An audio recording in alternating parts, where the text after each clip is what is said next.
La musique dans Vertigo. Les Francomania s'ouvrent demain à Bulle. C'est un festival consacré essentiellement à la chanson francophone. Il propose des artistes confirmés comme Hubert Félix Stéphane, Lou Doyon ou encore Camélia Jordana, mais aussi des nouveaux venus. Et parmi ces nouveaux venus, il y en a certains qui sont très jeunes. Parmi eux, Michel Masseret, je vous ai demandé tout à l'heure comment ça se prononce. John Steers. C'est un jeune artiste fribourgeois révélé par l'émission de télé The Voice que vous avez rencontré, Michel Masseret. Oui, le jeune chanteur a fait sensation dès son audition lors de ce télécrochet The Voice. Il a échoué malgré tout aux portes de la finale. John Steers, de son vrai nom, John Mouamerage, avait repris un morceau emblématique de Christine and the Queens. La Suisse romande découvrait alors la voix au perché de John, tout comme son univers singulier. Mais les publics albanais et alémaniques le connaissaient déjà, car le fribourgeois collectionne depuis son enfance, on peut dire, les concours en Albanie et Outre-Sarine. Il a participé l'an passé à la Gustave Academy. Ce projet lancé par le chanteur saint-ginois Gustave forme depuis 2017 des nouveaux talents de la musique dans toute la Suisse, en les sensibilisant aux aspects musicaux, techniques, mais aussi économiques et médiatiques du métier d'artiste. Suite à cette aventure, John avait été contacté par des festivals, dont les Francomania, qu'il avait déjà programmé l'an passé avec ses acolytes de l'Académie fribourgeoise. Le jour après les Francomania, ma mère avait filmé la prestation des Francomania et l'a envoyé à TF1. Ma mère m'appelle et me dit « Ils vont te contacter ». Je dis « Mais qui ? Dis-moi ». Puis elle me dit « Mais tu verras dans 10 minutes, c'est l'émission ». Elle était complètement paniquée et il venait de l'appeler. Puis là, tout d'un coup, 5-10 minutes après, on m'appelle et on me dit « Bonjour, alors c'est l'émission The Voice de France. Je suis un producteur de l'émission. Tu nous plais beaucoup, on aimerait te voir sur Paris la semaine prochaine. Il faudrait que tu apprennes 4 chansons. » Là, c'est un choc, en fait. Parce que premièrement, je me dis « Waouh, ok, qu'est-ce qui se passe ? Non, attendez, là, je viens de finir tous ces moments intenses de concert, c'était quelque chose de très nouveau pour moi, finalement. Parce qu'à 12 ans, on n'est pas conscient de ce qui se passe sur scène. Même, on se dit « Waouh, il y a un public, super », mais on se dit pas « Il y a des millions de téléspectateurs derrière la télé ». Donc c'est quelque chose de très fort et très nouveau. Et là, je commence à conscientiser parce que j'ai quand même 19 ans et je me dis « Ok, ce qui se passe sur scène, j'en comprends le bien que ça puisse faire d'être sur scène. » Et je me dis « Est-ce que c'est pas trop nouveau pour moi, là, l'émission ?» Je me dis « Écoute, John, tu veux faire quoi de ta vie ?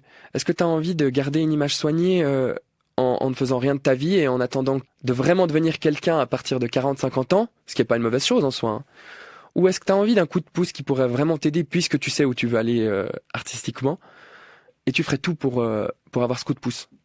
Je me suis dit oui, je vais tout faire pour avoir ce coup de pouce parce que j'ai pas peur en fait de me salir. Vous craignez pas que ça peut être un coup de pouce comme une marque au fer rouge ?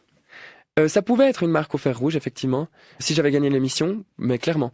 Mais j'ai pas trop peur de ça, parce que je vois d'autres personnalités qui me plaisent beaucoup, comme Julien Doré, qui a aussi gagné une émission, et qui aujourd'hui n'est absolument plus du tout comparé à l'émission qu'il a faite. C'est un des rares. C'est un des rares, mais parce qu'il a une vraie empreinte artistique, et parce qu'il sait où il veut aller, en fait. Simplement. Je pense que c'est là qu'est la différence. Quand on sait où on veut aller artistiquement, on peut pas être marqué au fer rouge. En fait, pour vous, c'est clairement un tremplin et vous l'avez utilisé pour cette raison précise. Exactement. Mes absences, c'est du sentiment. Un sentiment. Je ne tire pas debout. Le ciel coule là sur mes mains. Je ne tiens pas debout. Le ciel coule là sur nous. Ça ne tient pas debout. Et bien sûr qu'aujourd'hui, le fait que j'ai participé à The Voice aide pas mal, parce que c'est comme ça que je reçois des offres pour des concerts ou alors avec des producteurs, puisque c'est une émission très critiquée, mais c'est également une émission, c'est assez drôle parce que c'est assez paradoxal. C'est aussi une émission qui est énormément regardée dans tout le monde, et je connais des gens de l'émission qui sont partis à Abu Dhabi faire des masterclass pour des milliardaires. Je connais des gens qui ont signé en France. Voilà, donc au final, c'est une émission très critiquée, mais c'est une émission qui crée clairement un métier après, je veux dire. John, vous êtes en tractation actuellement avec des labels. Vous en êtes où précisément ? Alors précisément, aujourd'hui je suis en contrat d'exclusivité avec Universal. Donc je dois attendre 3 mois après la finale pour pouvoir aller vers d'autres maisons de disques si je le souhaite. Ce qui ne m'empêche pas d'avoir des offres et d'être en discussion avec des labels. Après, moi, je suis quelqu'un qui est pas du tout dans la simplicité. Donc, même si le marché français est pas mal intéressé, moi, je me destine plus vers un marché anglais ou américain. Mais après, ça nécessite de toute façon des discussions avec mon groupe. Et je sais aussi que ce serait bête d'abandonner complètement le marché français, puisque maintenant, il m'est ouvert. Enfin, en fait, maintenant, ce qu'il me faudrait, c'est juste pouvoir enregistrer et diffuser mon album. Mon album, ça veut dire que vous avez déjà les chansons? J'ai déjà des chansons qui sont prêtes, oui, qui ne sont pas encore... Enfin, l'album n'est pas encore terminé.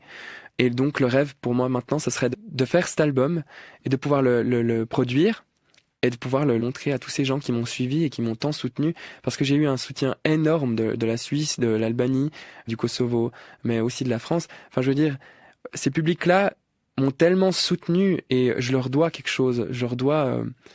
Ouais, pour moi, je dois encore les émouvoir. J'ai pas fini, en fait, ce que je dois faire avec eux. C'était le chanteur et compositeur John Tears à votre micro, Michel Masseret.